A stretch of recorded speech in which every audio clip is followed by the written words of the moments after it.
ನಮಸ್ಕಾರ, ಸುದ್ದಿ ದಿನಕ್ಕೆ ಸ್ವಾಗತ. ನಾನು ರಾಹುಲ್ ದಯಾನ್. ಪ್ರಮುಖ ಸುದ್ದಿಗಳನ್ನ ನೋಡೋಕ್ಕೂ ಮುಂಚೆ ಈ ಕ್ಷಣದ ಹೆಡ್ಲೈನ್ಸ್. ಜಾಮೀನಿನ ಮೇಲೆ ರೇವಣ್ಣ ಕಡೆಗೂ ರಿಲೀಸ್. ಪದ್ಮನಾಭನಗರದ ನಿವಾಸಕ್ಕೆ ಬಂದು ಗೌಡ್ರಿಂದ ಆಶೀರ್ವಾದ. ಕುಟುಂಬದ ವಿರುದ್ಧ ಷಡ್ಯಂತ್ರ ಅಂತ ಸರ್ಕಾರದ ವಿರುದ್ಧ ಎಚ್ಡಿಕೆ ಕಿಡಿ.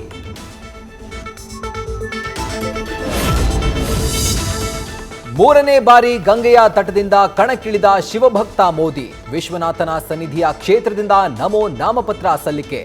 ವಿಶೇಷ ಸಂದರ್ಭದಲ್ಲಿ ನಮೋಗೆ ಎನ್ಡಿಎ ಮಿತ್ರರು ಸಾಥ್.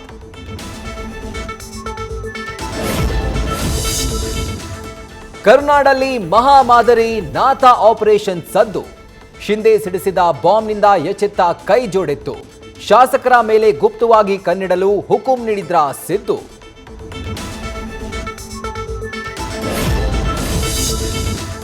ರಾಜ್ಯದೆಲ್ಲೆಡೆ ಜಿಟಿ ಹಿಡಿದ ಪೂರ್ವ ಮುಂಗಾರು ಮಳೆ. ವರುಣನ ಪ್ರದರ್ಶನದಿಂದ ಅವಾಂತರಗಳ ಸುರಿಮಳೆ. ವರ್ಷಧಾರೆಯಿಂದ ಕೆಆರ್ಎಸ್ನ ಒಳಹರಿವಿನಲ್ಲೂ ಏರಿಕೆ.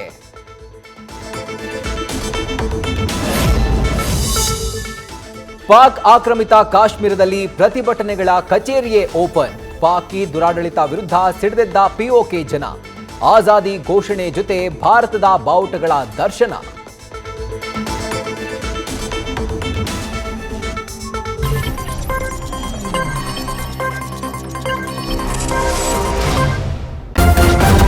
ನ್ಯೂಸ್ ಫಸ್ಟ್, ನಿರ್ಭೀತಿಯಿಂದ ನಿಮ್ಮ ಪರವಾಗಿ.